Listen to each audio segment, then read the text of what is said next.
bagaimana cara mengatasi greenflation. Terima kasih.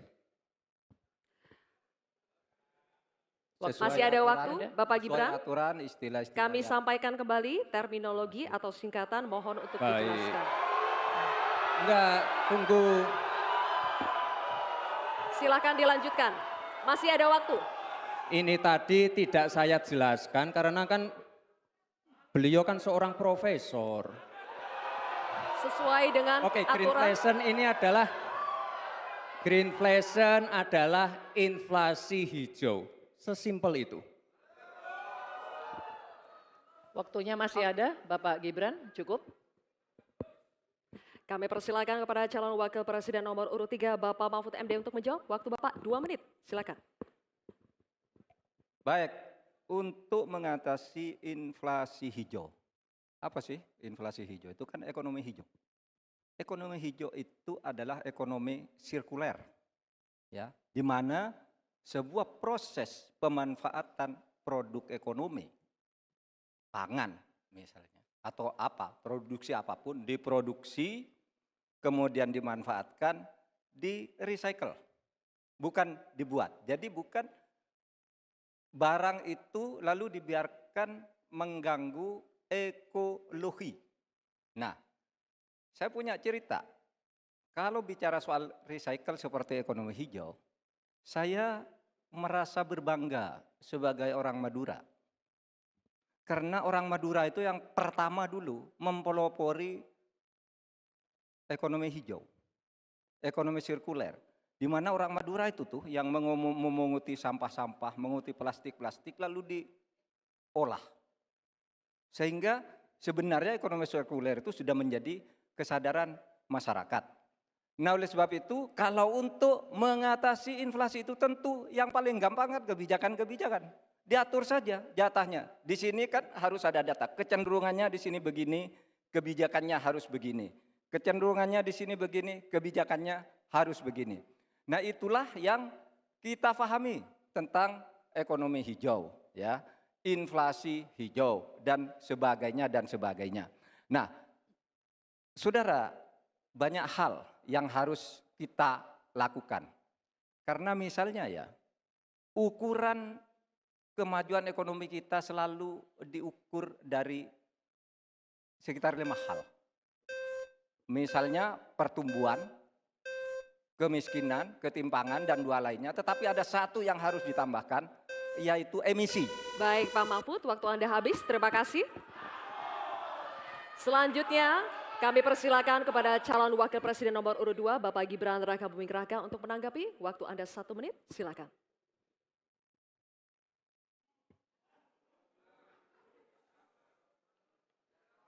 Saya lagi nyari jawabannya Prof. Mahfud. Saya nyari-nyari di mana ini jawabannya.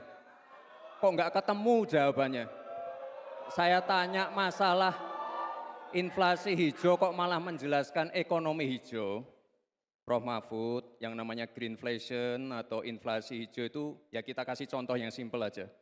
Demo rompi kuning di Perancis. Bahaya sekali.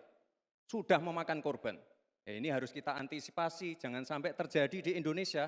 Kita belajar dari negara maju. Negara maju aja masih ada tantangan-tantangannya. Intinya transisi menuju energi hijau itu harus super hati-hati. Jangan sampai malah membebankan R&D yang mahal, proses transisi yang mahal ini kepada masyarakat, pada rakyat kecil. Itu maksud saya inflasi hijau, Prof. Mahfud. Terima kasih. Masih ada waktu, Pak Gibran? Cukup? Baik. Terima kasih. Kita lanjutkan dulu. Nanti akan ada waktunya untuk memberikan support. Kita lanjutkan dulu, Bapak Ibu. Terima kasih. Kita teruskan ya. Kami persilakan calon wakil presiden nomor urut 3, Bapak Mahfud MD untuk merespon tanggapan dari Bapak Gibran Rakabuming Raka. Waktu Bapak 1 menit dimulai ketika Bapak berbicara. Silakan. Saya juga ingin mencari itu jawabannya ngawur juga itu. Gila ini. Ngarang-ngarang ndak karuan mengkaitkan dengan sesuatu yang tidak ada, gitu ya. Begini loh, kalau akademis itu gampangnya kalau bertanya yang kayak gitu-gitu tuh recehan. Oke, makin Panas. panas ya. Udah kelihatan saling serangnya nih. Jadi pertanyaan-pertanyaan kayak yang lalu mulai Ternyata dikeluarkan. memang Bapak ini istilah-istilah yang bahkan kita juga nggak tahu mungkin masyarakat awam ya Prof ya. Ini mungkin antara mungkin kita ke Mas Dion dulu. Gimana nih Mas? Green inflation. Tolong dijelaskan ke sahabat Kompas.com sekaligus ke saya nih. Ya ini istilah yang nggak populer sih Iya. saya boleh diakui dan mungkin kurang tepat juga di Indonesia saat ini karena memang belum terjadi situasinya gitu ya, belum muncul juga karena ini merujuk kepada ini kan green dan inflation ya, inflasi yang terjadi karena kebijakan yang mendukung perubahan ke green, sederhananya gitu. Misalnya transisi energi. Kalau kita ambil contoh tadi misalnya pajak karbon aja. Iya. Pajak karbon kalau dikenakan ke bahan yang menghasilkan emisi karbon seperti BBM, tentunya harganya naik. Nah, ini yang menyebabkan inflasi, rentetan inflasi. Itu yang terjadi rompi kuning itu memang protes pada harga BBM yang naik di Prancis waktu itu. Nah, apakah itu terjadi di Indonesia saat ini? Belum.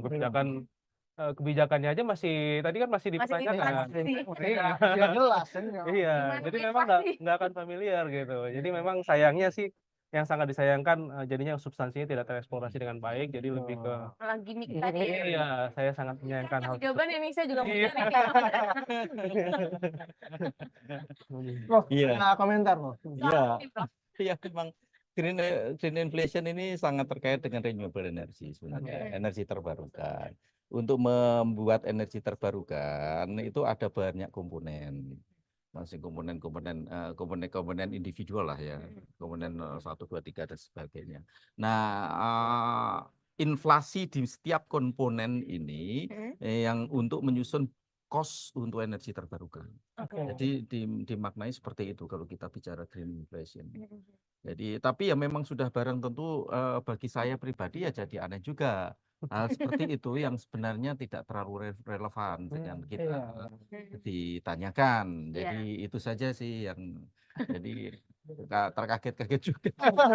Makanan apa lagi? Masih dilakukan gitu ya. Ya, jadi amat sangat terkait dalam cost terkait dengan biaya untuk energi terbarukan.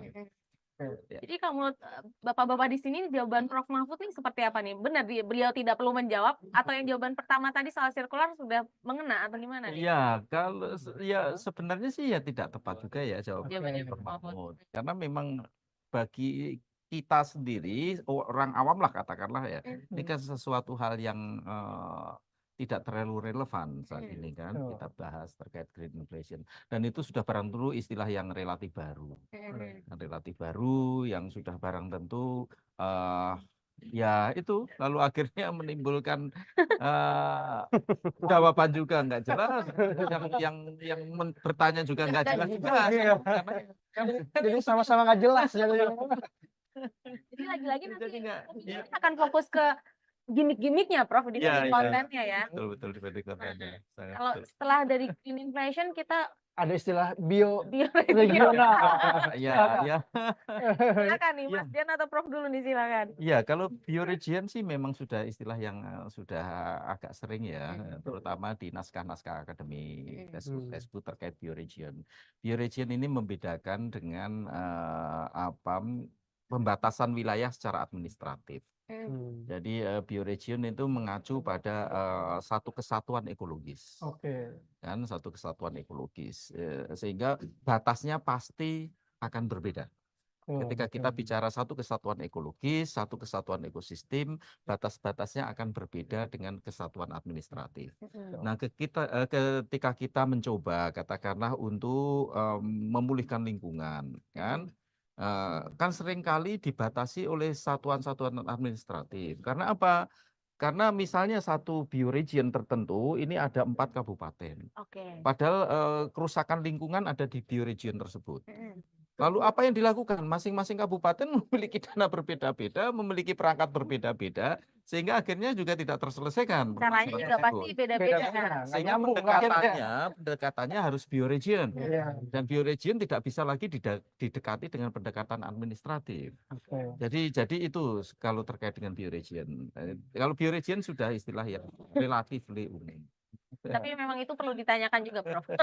Ya, Istilah itu gitu. Sama juga ya kayak memang bagi awam memang Iya. bagi awam aneh juga bioregion ini apa juga gitu. Iya. Ya benar. Makanan apa jadi itulah. Gitu. Ini dari tadi memang sudah menyinggung soal kerusakan lingkungan segala Ya, macam ya, ya. ya. Mungkin kita ke Mas Dion dulu. Nah, kalau Mas Dion sendiri tadi sempat disinggung nih, Caimin katanya bahas lingkungan tapi kok pakai botol plastik gitu-gitu. Apakah ini sudah menyasar apa ya? Debatnya itu apa yang disampaikan Pak Cawapres ini sudah menyasar pentingnya menjaga lingkungan atau masih pada si gimmick-gimmick semata gitu? Iya, itu masih ya. Memang plastik kan bagian dari limbah, ya itu bagian dari pengurangan polusi dan juga ada dampaknya juga pada emisi rumah kaca. Namun ya saya rasa ya akhirnya substansinya memang hilang ketika kita mulai dengan Hal-hal yang ini dan ini dibalas lagi kan. iya. Akhirnya kita fokusnya pada balas-balasannya, tapi tidak.